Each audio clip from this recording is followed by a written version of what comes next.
Olá, tudo bem? Hoje é dia 1º de outubro de 2021, são exatamente 2h10 da tarde, horário de Brasília, e é com muito prazer que eu estou fazendo uma gravação de um colega da Academia Brasileira da Qualidade, que é o Paulo Afonso Lopes. Olá, Paulo, como vai? Tudo bem? Tudo bem, Haroldo. Tá. Prazer em revê-lo. Prazer também, viu, Paulo? Tê-lo aqui para poder fazer um registro de sua belíssima história na área da qualidade, na área militar, de onde você tem toda a sua carreira profissional. E é um prazer muito grande tê-lo aqui conosco. E eu queria já nesse primeiro momento, Paulo, além das boas-vindas, que você fizesse assim, um resumo para que as pessoas conhecessem da sua atividade profissional, antes da gente falar de um belíssimo trabalho que você fez junto ao Instituto Militar de Engenharia e, posteriormente, também para várias unidades do Exército aqui do Brasil. Por favor, Paulo. Tá. Então é o seguinte, a minha vida militar começou no Colégio Militar do Rio de Janeiro, depois eu fui para a Academia Militar das Agulhas Negras em Resende, aqui no estado do Rio de Janeiro. Após o quê? Eu fui servir em algumas organizações de corpos de tropa, fiz concurso para o IME e também, ao mesmo tempo, eu iniciei um curso de estatística. Então, eu terminei a engenharia e a estatística no mesmo ano. Só que a vida me levou, logo depois fui chamado para dar alguns cursos no IME, nas áreas relacionadas à estatística. E a vida me levou para a estatística. Então, embora seja engenheiro, eu sou dedicado quase que totalmente à parte da estatística. Pela Escola Nacional de Ciências, não é, Paulo? Pela Escola Nacional de Ciências e Estatística. Foi que ano, mais ou menos, Paulo? Eu terminei em 78, tá? Em 78. Okay. E em 79. Eu falei que tinha sido no mesmo ano, não. 78, 79. E, em 1980, como eu tinha começado um mestrado, quando ainda fazia o IME, eu fiz o mestrado em Engenharia da Produção pela COP da UFRJ. Bem, logo depois eu fui nomeado professor do IME. E, em determinado momento, eu fui designado para fazer o doutorado no exterior. Tá? Na Flórida, se eu não me engano, não é, Paulo? Foi na Flórida, no Florida Tech, lá na cidade de Melbourne. Sim. E lá foi quando eu tomei, digamos assim, o primeiro contato com a qualidade, no sentido de disciplina, porém mais como formação do que me dedicar totalmente à qualidade. Ao retornar ao IME, que eu retornei isso em 1989, estava iniciando o movimento da qualidade, o maior impacto, em 1990. E o IME, naquela ocasião, tinha um mestrado em pesquisa operacional, que eu fiz o meu doutorado em pesquisa operacional / teoria da decisão. E, como tinha um mestrado em pesquisa operacional, ali eu comecei com a disciplina de qualidade. Foi um mestrado em pesquisa operacional. E começaram a sair dissertações a esse respeito. E o Exército também tinha começado a se preocupar com isso, tanto que, em 1993, o Estado-Maior do Exército fez um primeiro seminário na área da qualidade, foi em Brasília. Como aqui, digamos assim, na parte militar não havia nada, ele convidou oficiais da Marinha dos Estados Unidos para dar palestras. E essas palestras foram basicamente para o pessoal de Brasília. Todavia, eles chamaram o pessoal do IME. Então, lá fui eu e mais um capitão para assistir essas palestras. Só que nós já tínhamos iniciado um trabalho no IME e a gente queria falar. Só que na programação não era, a gente era meio intruso. Aí eu fui procurar, na época, eu nem coronel fui, acho que era tenente-coronel, fui procurar o encarregado para contar a minha história. Olha, a gente está fazendo isso daqui lá no IME, etc. E tal. E naquele momento ele conseguiu no final do dia, acho que foi do último dia, na última meia hora, né, para os remanescentes, para falar sobre o IME. E uma das coisas que nós falamos na ocasião, a gente tinha uma frase assim, porque todos nós sabemos que o serviço militar, nem todo mundo gosta de fazer o serviço militar. Tá? O pai quer que o filho não sirva, embora seria uma excelente experiência de vida. Opa. Mas, todavia, as coisas funcionam assim. O pai quer tirar o filho para não servir, que, digamos assim, estaria atrasando a vida dele um ano para a universidade, etc. E tal. Então, nós criamos uma frase que foi o seguinte: a palestra nossa começava assim, né? Eu quero um exército em que todos os pais tenham orgulho de que os filhos tivessem vida. Essa era a frase de impacto de propaganda, né? Porque na época ninguém quer servir o exército. Tá? E naquela meia hora nós vendemos o nosso peixe. E mais ainda, com isso daí, o Estado-Maior do Exército começou a dar apoio. E nós fomos, aí, outra vez, a Brasília. A gente era muito ciente de si. Eu cheguei e falei assim, olha, isso aqui está começando. É claro que, gente, para ajudar, para baixo é fácil, mas como o Exército é totalmente hierarquizado, basta alguém um nível acima brecar, melou, né? Aí já não vai ter problema. Aí eu falei, eu nem sei com quem eu falei, acho que um coronel que era amigo do chefe, estava numa do Exército, etc. Vamos fazer o seguinte, chamar o alto comando do Exército para uma palestra, uma manhã, para explicar ao alto comando do Exército o que é que nós estamos querendo. Olha aqui. Ousadia, né? Ousadia, sim. Pois é. E insubordinação. Seguinte, hein? Insubordinação. Mas ninguém foi punido. Ninguém foi punido. Depois eu conto uma história a respeito, uma tensão, né, Laí? E o alto comando foi. E depois eu dizia assim, ele tem que, se não auxiliar, pelo menos não atrapalha, sabe? Mas sabe do que está acontecendo. E algo interessante, obviamente, foi causado pelo capitão, né? Meio sem experiência, porque tem aquela do Deming, não pode ter cartaz, aquele negócio todo, que é no sentido figurado. Mas o Exército, eles só raciocinam com isso. Aí um general de quartel levantou, como não? Como é que não vai ter isso daí?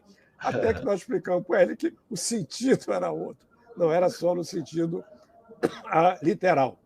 Bem, após essa reunião, e aí foi com o apoio do então ministro do Exército, as coisas foram para frente. Tá? O primeiro seminário foi em finalzinho de 93, e no início de 94 já saiu uma portaria com o programa da Administração da Qualidade Total do Exército, e que no final de 94 saiu o Planejamento Estratégico da Qualidade. 94. E aí, no finalzinho de 94 saiu o planejamento, e aí a coisa andou. Por quê? Tinha o respaldo do alto escalão do Exército. Sim. Tá? Primeiro, a permissão do alto comando, e segundo, na parte de fazer as coisas, liberação para passagem, etc. e tal. E os alunos do mestrado, os oficiais alunos do mestrado, passaram a ser os instrutores não foi em todo o Exército. Então, tivemos lá no Rio Grande do Sul, que tinha o PGQP, lá, e no Nordeste, nós pegamos basicamente as regiões militares, as sedes das regiões militares, porque, assim como também no dia de hoje, naquela época o dinheiro era curto, né? Então tinha que colocar na sede para, tipo assim, só pagava a passagem. Aí, nesses cursos, quem foram os capitães, tá? Para dar aquele início. E aí as coisas começaram. Ô, Paulo, nessa época, qual era a sua função dentro do Exército? Porque você era tenente-coronel, é isso hoje? Reformado? Na época, tenente-coronel, e logo depois saí coronel. Saí coronel em 94, 95. Tá? Eu era professor do Instituto Militar de Engenharia. Isso. E do mestrado em pesquisa operacional. Mas você chegou, inclusive, a dar aula nos Estados Unidos, né, também sobre qualidade nos Estados Unidos. Isso foi antes ou depois da sua experiência? Foi depois. Depois. Mas foi pode continuar. Cronologicamente, pode continuar, Paulo, por favor. Então, o que aconteceu em 95? Essas funções foram dadas. E naquela ocasião, pela minha experiência naquela ocasião, eu imaginei o seguinte, porque qual é a minha ideia? Tem que formar de baixo. Ou seja, não adianta formar coronel, nem general. Daqui a pouco ele vai embora. Então, nós conseguimos colocar não digo disciplina, mas uma carga horária na Escola de Comando de Estado-Maior do Exército, que é um curso necessário para atingir o generalato. No nível intermediário para capitães, na Escola de Aperfeiçoamento de Oficiais. E também na AMAN. Daí que eu imaginei que levaríamos 25 anos para que todas as pessoas mudassem. Né? Então, que houvesse... E, para minha surpresa, ainda pouco antes do ano 2000, uma unidade do Rio Grande do Sul ela ganhou um prêmio do Prêmio Gaúcho de Qualidade e Produtividade. Isso daí foi realmente uma surpresa muito agradável. Tá? Eu imaginava que 25 anos para obtermos os primeiros resultados e nós tínhamos esse resultado aí com, no máximo, 5 anos. No final de 95, eu passei para a reserva. Mas eu continuei como professor do IME, porque o Exército ele tem um contrato com o pessoal da reserva que é renovado a cada 2 anos, caso a gente tenha um desempenho bom. E o programa prosseguiu com outro oficial, que foi até meu ex-aluno, daí que e mudou de nome, passou a ser Programa de Excelência Gerencial. Tá? Só que aí depois esse programa durou mais alguns anos, tendo acabado. Todavia, o que é que ficou dele? Depois eu vou dar 2 exemplos pessoais da implementação da qualidade do Exército. Ou seja, o nome qualidade desapareceu, mas a qualidade ficou internalizada. Isso é que importa. Isso é que importa. Muito bem, Paulo. Isso é o que importa. Não são os nomes. Sim. Não adianta botar cartaz se aquilo ali é só, digamos assim, da boca para fora. Né? É o que acontece hoje, né, Paulo? A gente tem muitas certificações da ISO, não é criticando a ISO, e sim a utilização da empresa em torno da ISO 9000, 9001, quando as empresas poderiam aproveitar, não é, todo o sistema montado, que é um sistema fantástico da ISO 9001, e passar a respirar qualidade nas suas atitudes, sem se preocupar com auditoria, sem precisar com recertificação, sem precisar ficar fazendo marketing, mas aproveitar a oportunidade de respirar qualidade, fazer com que a qualidade faça parte de um valor das pessoas de todos os níveis e de todos os setores. Essa questão de auditoria, eu sou ligado ao Inmetro, porque eu sou avaliador especialista do Inmetro, especificamente na parte de estatística, e eu compareço algumas avaliações. E essas avaliações, o que eu vejo nelas? Chamam de auditoria, eu não gosto de chamar de auditoria, eu gosto de chamar de avaliação, porque o objetivo é uma pessoa de fora, sem os cacuetes de quem está todo dia naquilo que a gente passa percebido, contribuir para aquilo.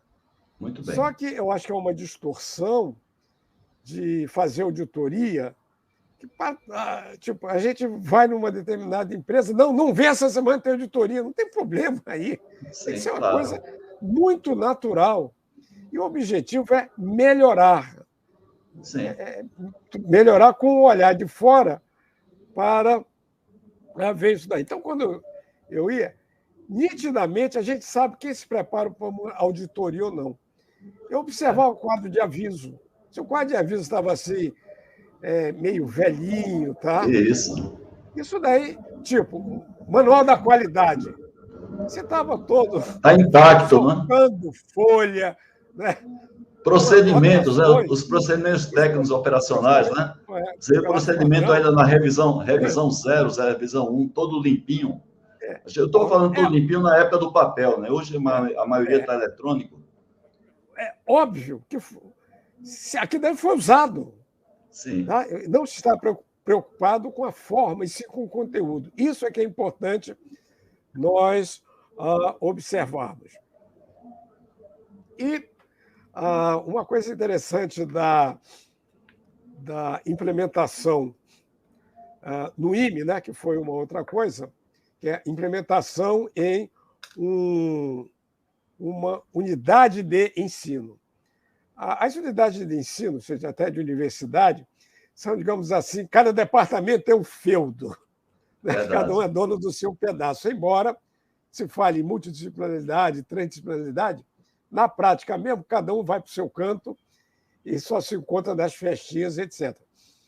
E lá no IME, quando começamos a implementar, foi primeiro com a educação, ou seja, uma palestra para os integrantes.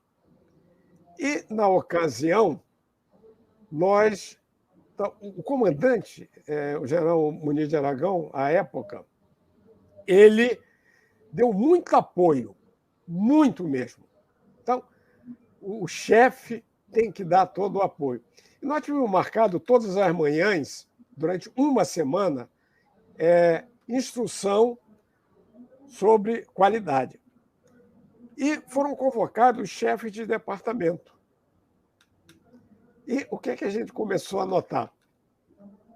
Logo assim, de imediato. O chefe, porque era uma coisa chata, entre aspas, fora mais uma coisa para fazer, ele mandava um substituto. Tá? Porque o cara é o chefe, né? Manda um substituto para ver uma coisa com qualidade, etc. E tal.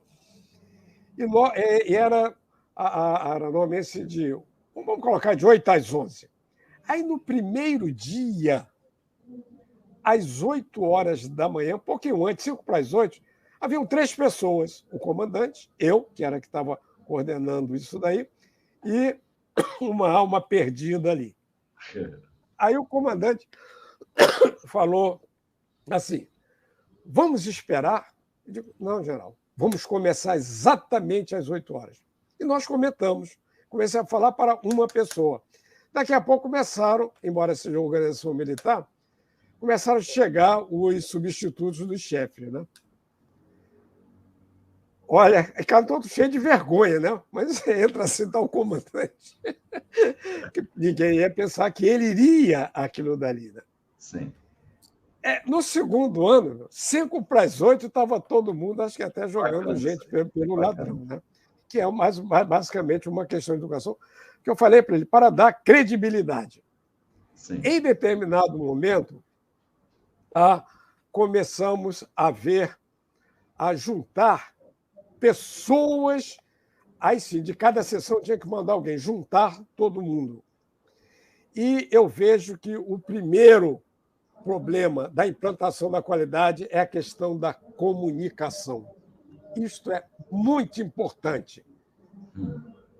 Porque naquele levantamento de problema, tipo, lavar roupa suja em casa, tá?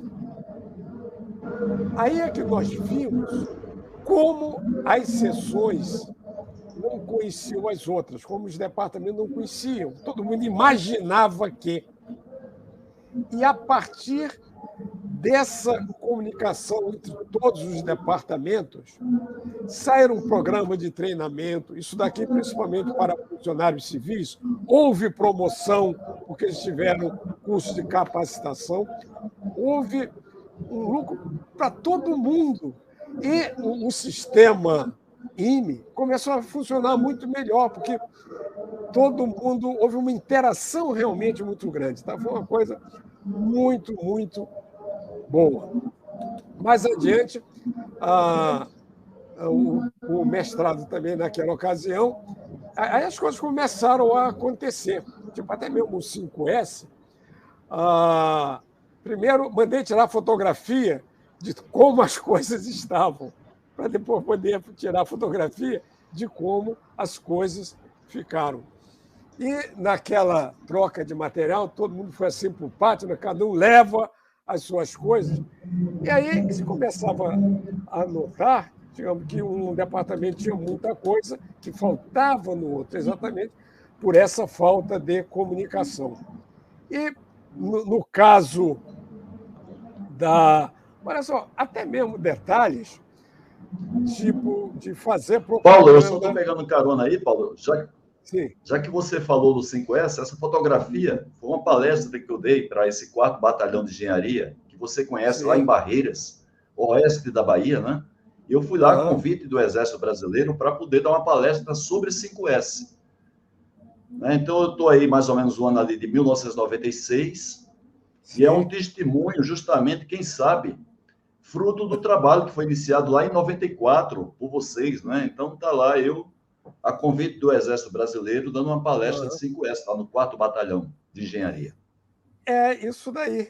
Pô, olha, eu fico muito, muito feliz agora, mais ainda, ao saber que também você participou lá do programa do Exército, deu uma contribuição. Sim, e foi um trabalho voluntário, a convite deles, não houve nenhuma cobrança de valores, pelo contrário, né? Foi com toda boa vontade, porque é uma atitude de patriotismo, né? Que a gente tem. Sim.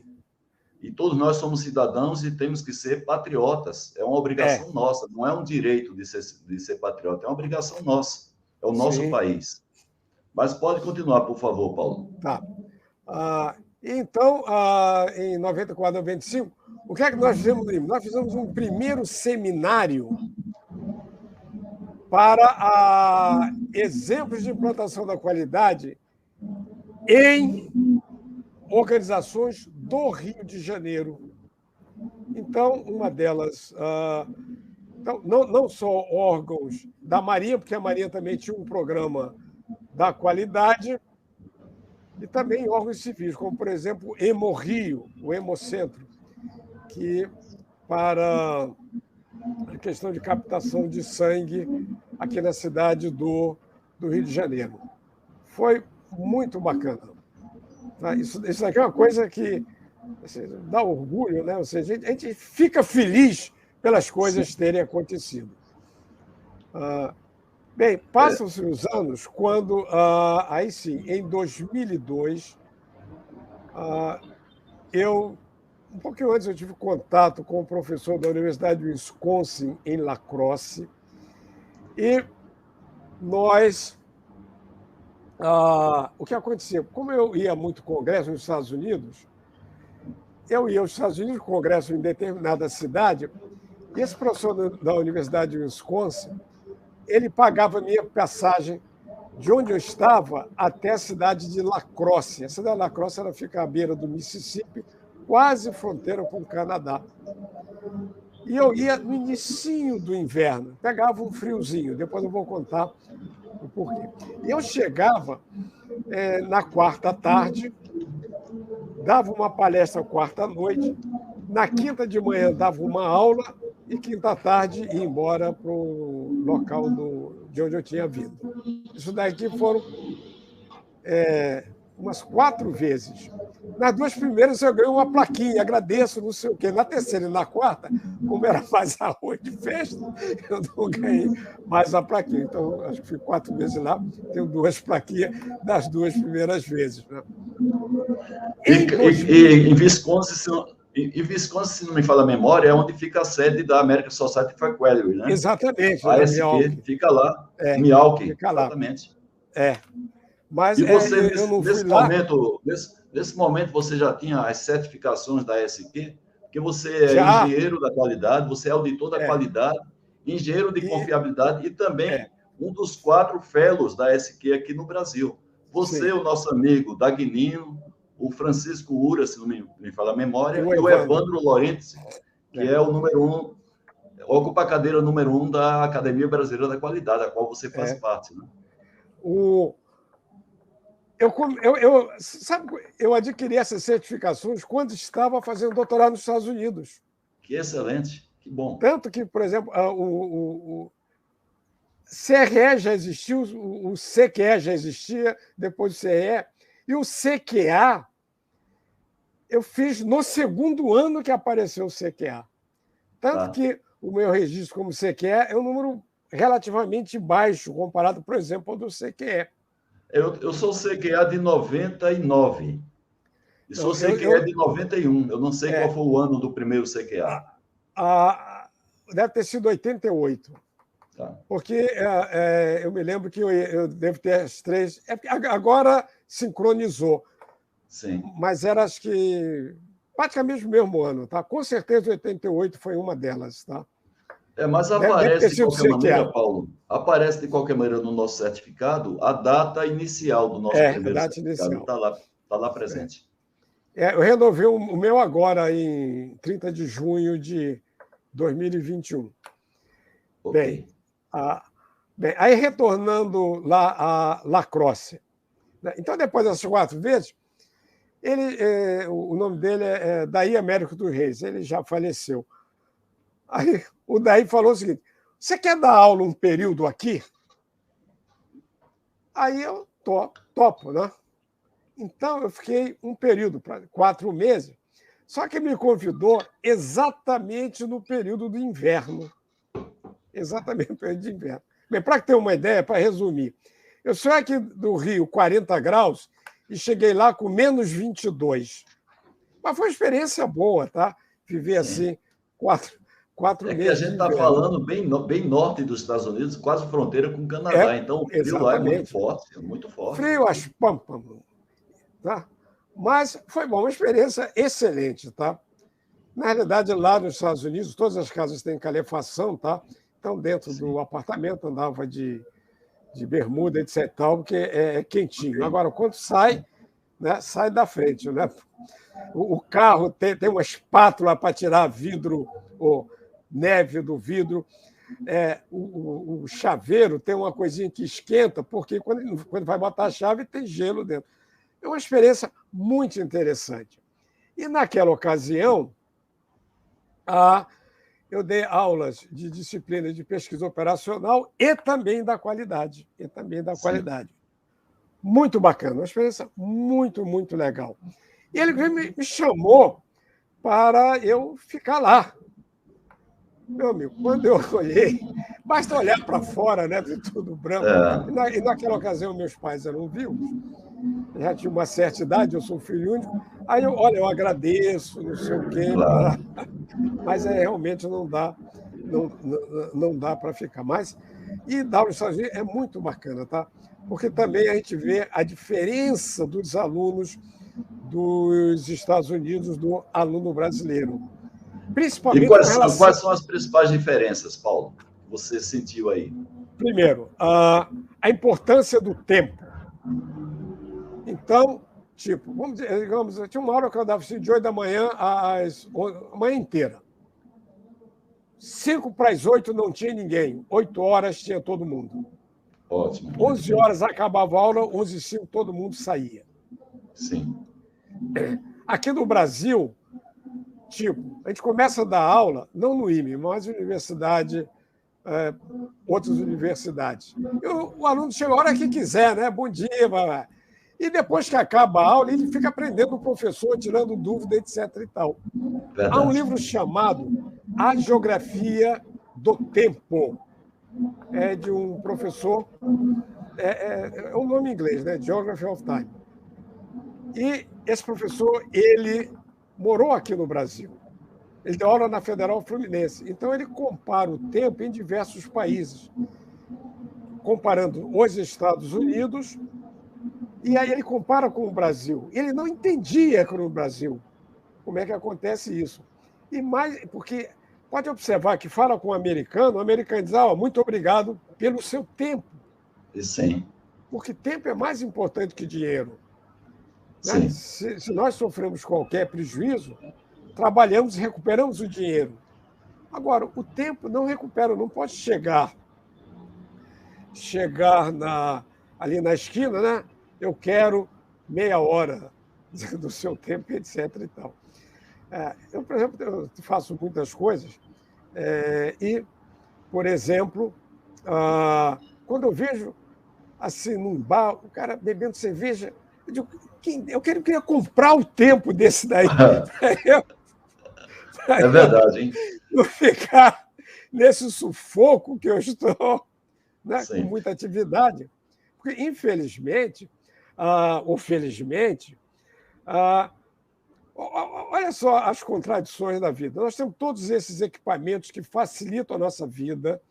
Olha só, nós aqui, que é uma qualidade, não preciso gastar dinheiro, isso daqui está saindo grátis e tal. Então, em vez de aproveitarmos e melhorarmos a nossa qualidade de vida, né? Sim. Vai para a praia, vai ver um filme. Não, a gente coloca mais coisas ainda. Sim. Né? Porque, infelizmente, a idade, a gente foi adestrado desde criança, de quem não faz nada é vagabundo. Sim. E aí, por causa desse adestramento, a gente faz dessas coisas todas. Bem, e aí, essa parte da qualidade, vamos ver agora. Quantos minutos eu ainda tenho? Só para. Ô, Paulo, não se preocupe, a gente está aqui 2h40, a gente combinou mais ou menos 50 minutos de gravação, mas já que você citou o livro sobre geografia do tempo, também você escreveu um livro muito bacana chamado Probabilidade Probabilidade e Estatística, se não me falha a memória, né? Foi, Foi em que época esse livro que Estatística, você escreveu? conceitos, modelos, aplicação em Excel. Bem, o que acontece é o seguinte, nós podemos ver que na parte das certificações tem muita estatística. Sim. E a estatística que é utilizada, todo mundo pensa que estatística é matemática. Não é matemática. A estatística é essencialmente experimental. Então, nessas provas de estatística, enfatiza-se muito a parte experimental, mas não a parte matemática, mas não o uso da estatística. Sim. Então, uma das coisas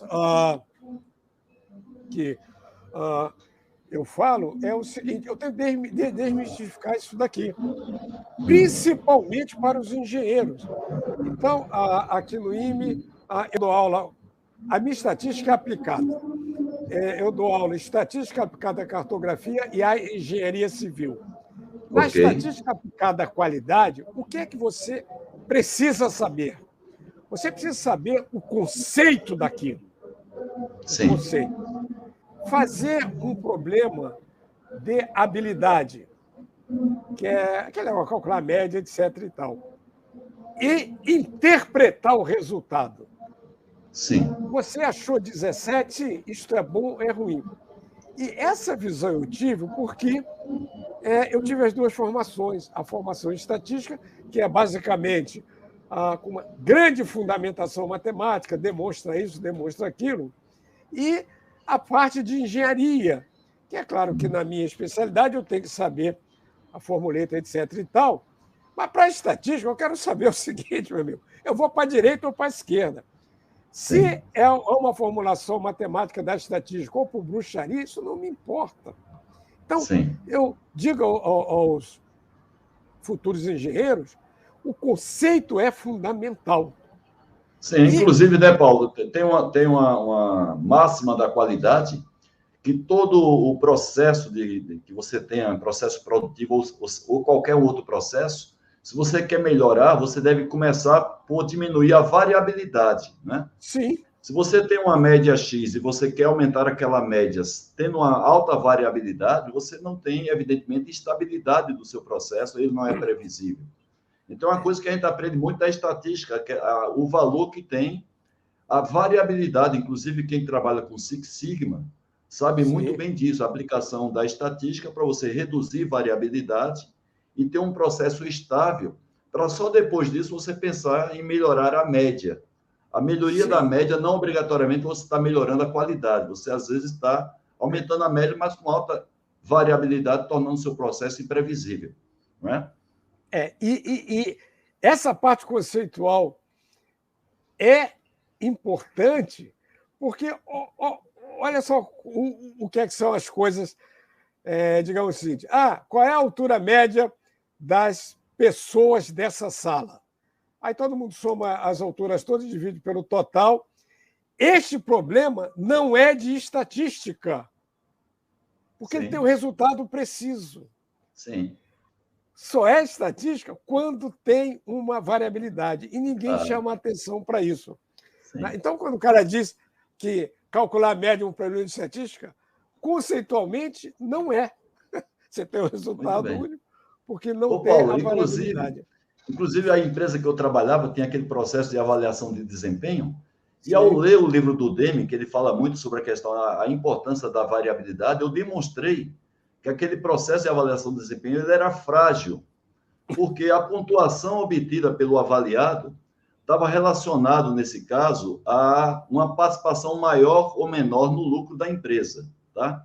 Mas eu mostrei, usando a estatística, que para a empresa, que pequenas diferenças na avaliação entre as pessoas não obrigatoriamente conferia aquela pessoa que estava com a pontuação mais elevada, ele ser melhor do que aquele com a pontuação mais baixa, porque pela variabilidade todos estavam na mesma faixa, não é?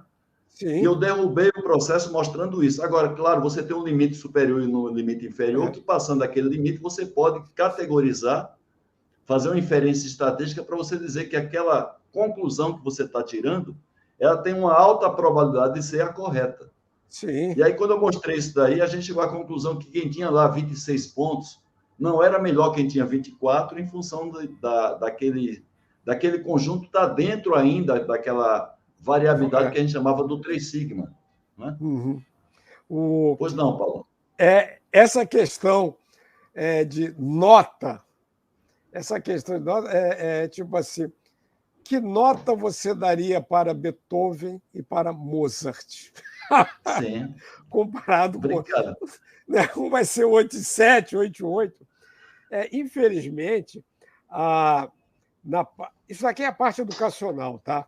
O sistema educacional, que às vezes o aluno fica reprovado assim por 1/10 ou não passa para o conceito A por 8,9, 9, né? Que se amarra-se no detalhe quando todas as pessoas são diferentes.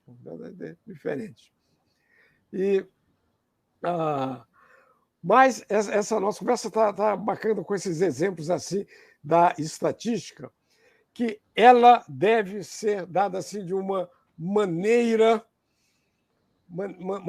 agradável. Assim, todo mundo tem que rir, ter alegria e não ter medo daquilo que um dia vai utilizar. Então, atualmente, infelizmente, está se colocando estatística no ensino fundamental e no ensino médio, dada por professor do ensino fundamental, que é um só para toda a turma, e no ensino médio é um por disciplina, mas eles não têm formação para ensinar conceito estatístico.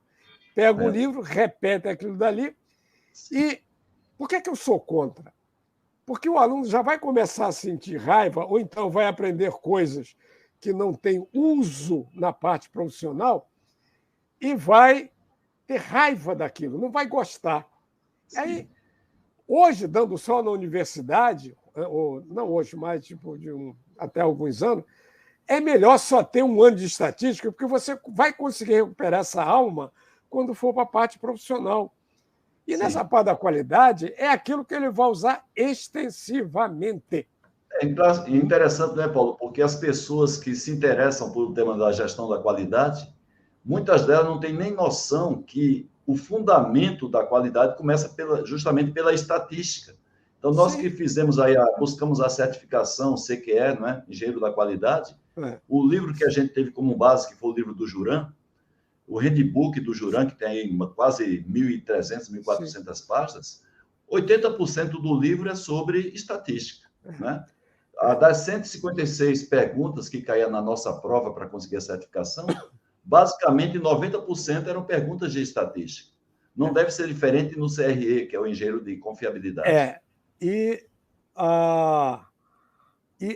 saber a parte conceitual, sabendo a parte conceitual, você consegue deduzir todas as fórmulas.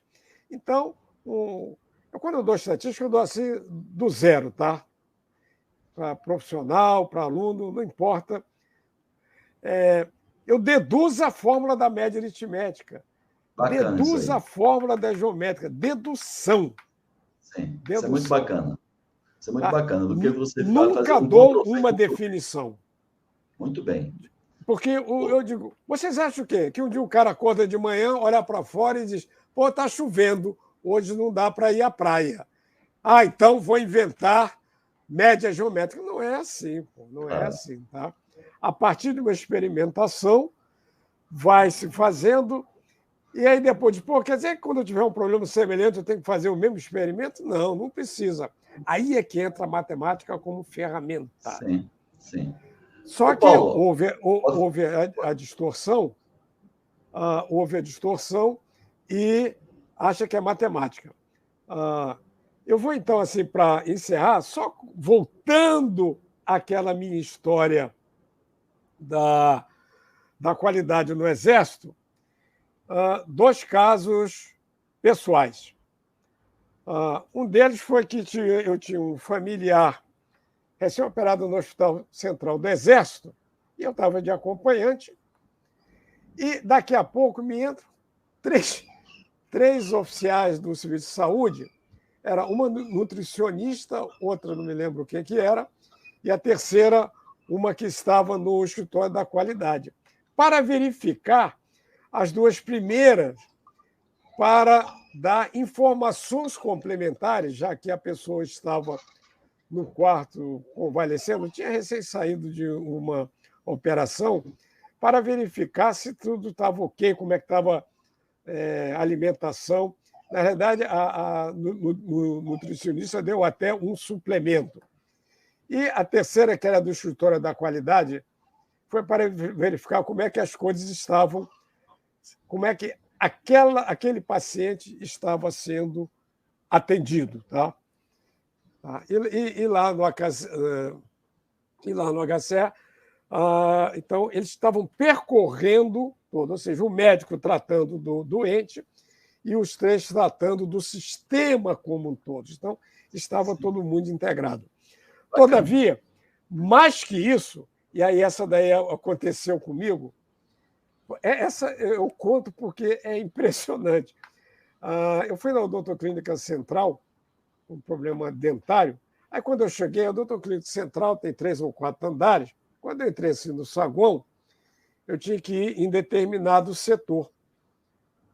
Aí, eu estou lá com aquele olhar de pessoa perdida, procurando placa, etc. e tal. Nisso, uma pessoa que estava assim do lado perguntou, precisando de alguma coisa? Aí eu falei, eu quero ir no setor tal.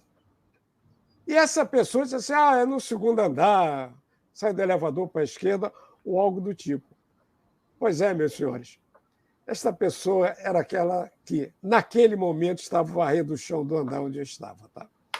Aí eu vi que ali a qualidade estava internalizada. Aí você olhava assim, nas paredes não tinha nenhum quadro dizendo qualidade, missão, valores, essas coisas todas que nós todos sabemos. Estava no sangue. Agora, Paulo, em decorrência de toda a sua experiência nessa, tanto da qualidade como também da própria qualidade implementada na área militar, nós estamos hoje em 2021, né? Passou aquele boom, infelizmente, que nós tivemos na década de 90 aqui no Brasil, em todos os segmentos, quando a gente fala de gestão da qualidade, e nós estamos aí, assim, nos preparando para o futuro em termos de sociedade brasileira, né? Sociedade civil, sociedade empresarial, órgãos do governo e assim por diante. Como é que você enxerga de maneira assim realista essa tendência da gestão da qualidade, uma gestão que busca a excelência nos seus resultados, né, de todos os stakeholders, principalmente na área que você é especialista, na área militar? Como é que você vê essa tendência a partir de agora, em 2021. Independente dos governantes sim, e sim dos governos, né? Bem, o que ocorre é o seguinte: o Brasil, ainda mais por causa dessa pandemia, eu entendo ser necessário que haja uma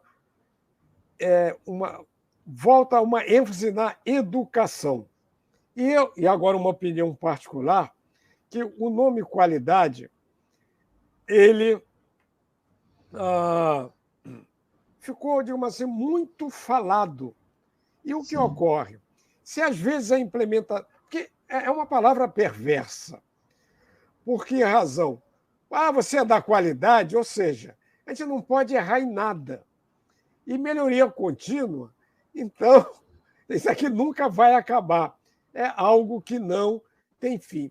É necessário um estímulo para que as pessoas se motivem a pensarem em uma vida melhor. Melhor aí tem viver uma vida melhor, basicamente. Eu acho que talvez se tirasse esse nome qualidade aqui, como houve muitas implantações não necessariamente adequadas, né? Houve muitas falhas, claro que deve haver falhas. Então, nesse novo normal, que agora nós vamos ter que nos adaptar ao pós-pandemia, né? Em que a gente estava no normal, aí tudo virou de cabeça para baixo. Mas agora, se a gente virar novamente de cabeça para baixo, não vai adiantar nada, não vai voltar a coisa anterior. Tá? Da 280 não vamos fazer 360, que agora é outra coisa. Temos que aproveitar esse momento e fazermos um marketing no sentido de uma vida melhor. E todos os conceitos da qualidade servirem como alicerce. Muito bem. Mas aí talvez mais uma questão de marketing, sem falar a palavra, só enfatizando os benefícios. A sua vida será melhor. Você será uma pessoa mais feliz. Como é que eu faço? Use essa ferramenta aqui. Vai botar assim, um gráfico de controle para a vida do dia a dia. O gráfico de controle é bom para casais. Tá? Eu tenho uma palestra que fala assim, a estatística e o amor. Ou seja, os problemas conjugais são porque as pessoas não estudam estatística. Tá? Tipo, quando começa a namorar, vai ao cinema, todo mundo toma banho, põe um perfuminho. Ou seja, é uma amostra que não é representativa da população. Né? Porque quando casa, vem a população, né? Vem a família toda e todos os hábitos daquela pessoa que ela só conhecia uma parte.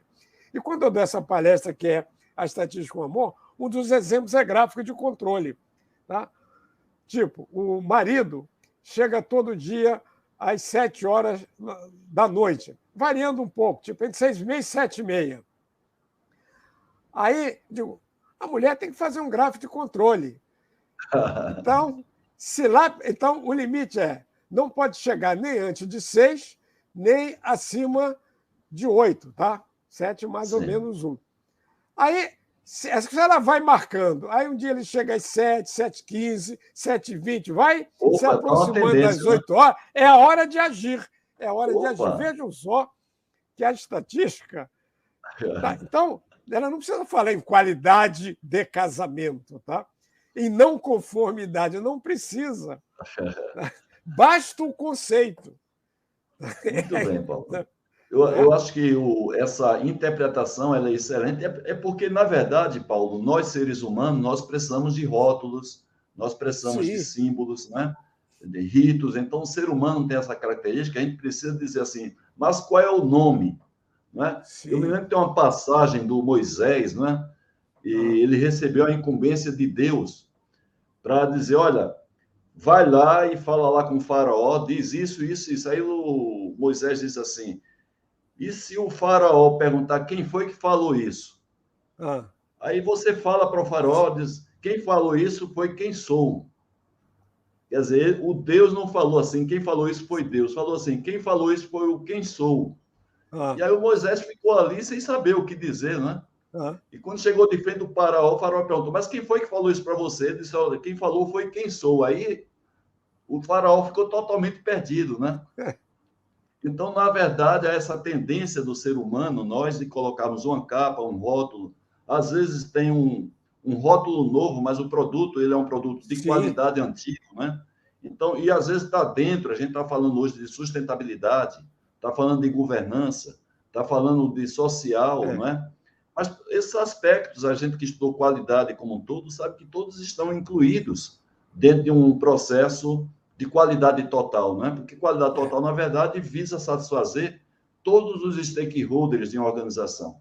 E a sustentabilidade faz parte tanto para a sociedade como para a própria empresa, que para continuar vivendo, continuar existindo, ela precisa ter uma responsabilidade social, uma responsabilidade relacionada ao meio ambiente, a questão da governança, porque senão ela se perde se tiver uma gestão amadora, uma gestão antiética, que não tenha seus limites, não tenha suas regras. Então é isso, Paulo. Eu acho que a sua colocação final ela foi muito boa e coincidiu com aquele exemplo que você deu dentro da própria área militar, onde você já não via em lugar nenhum a denominação qualidade, mas você sabia que as atividades, os processos em si, tinham qualidade embutida. A qualidade circulava no DNA daquele serviço, daquela organização. Eu ainda queria só terminar aqui, que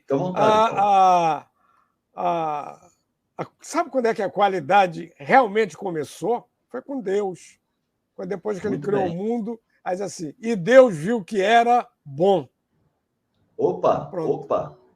Esse bom é sinônimo de qualidade, né? Atende a expectativa dele, né? Ele deu aquela olhada. Bom, depois o pessoal aqui embaixo bagunçou um pouquinho, mas a ideia dele foi genial. Paulo, foi divina. Muito bacana a sua história, né? Muito obrigado. Eu estou nessa área da qualidade desde 85, coordenei CCQ na Klabin, aí consegui avançar em paralelo à minha carreira de engenheiro de manutenção. Eu tenho especialização em manutenção mecânica, e até 95 eu cheguei a ser gerente de uma das unidades de negócio da maior empresa de manutenção industrial aqui do Brasil, mas consegui levar em paralelo essa carreira da qualidade. De 95 até hoje eu dou consultoria em 2 ferramentas japonesas, 5S e TPM, mas continuo atualizado nesse mundo da qualidade. E a gente admira muito as pessoas que foram protagonistas desse movimento, como você, vários outras personalidades que são hoje colegas, que são colegas seus da Academia Brasileira da Qualidade, essa instituição fantástica que reúne certamente, seguramente, profissionais com maior experiência no tema, pessoas que foram que fizeram o movimento da qualidade acontecer, vários colegas seus da academia. Então, a gente só pode dizer, assim, quem está acompanhando o trabalho de vocês, os parabéns, o nosso agradecimento a tudo que vocês fizeram pelo nosso país, ainda fazem, porque tem muitos acadêmicos que continuam atuantes, ou como consultor, ou como professor, na sua própria vida pessoal, né? Até voluntariamente fazendo parte da Academia Brasileira da Qualidade. Então, eu queria, assim, em nome das pessoas que gostam desse tema, que são apaixonadas por ele, agradecer muito a pessoas como você e outros acadêmicos pelos serviços prestados ao nosso país. Tá, ok. Eu agradeço muito as suas palavras, tá? E fiquei muito feliz de nós termos conversado nesta tarde de sexta-feira. Muito bem, Paulo. Hoje, dia 1º de outubro de 2021, 15h05, honramos o nosso tempo previsto, Paulo, e eu queria mais uma vez parabenizá-lo pela pontualidade, porque eu não gosto muito da máxima que tempo é dinheiro, eu gosto mais da máxima que tempo é vida. Sim. Né? Porque se tempo fosse dinheiro, a gente conseguiria comprar o tempo, e a gente não consegue comprar o tempo perdido. Mas tempo é vida. Então, Paulo, sucesso para você, boa sorte. Muito obrigado. Tá? Felicidades, desejo de tudo de bom. Tá? Tudo de bom. Tá, okay. Até mais então. Um abraço, Paulo. Tá. Fica com Deus. Tudo de bom então, hein? Tchau, tchau. Tchau, tchau.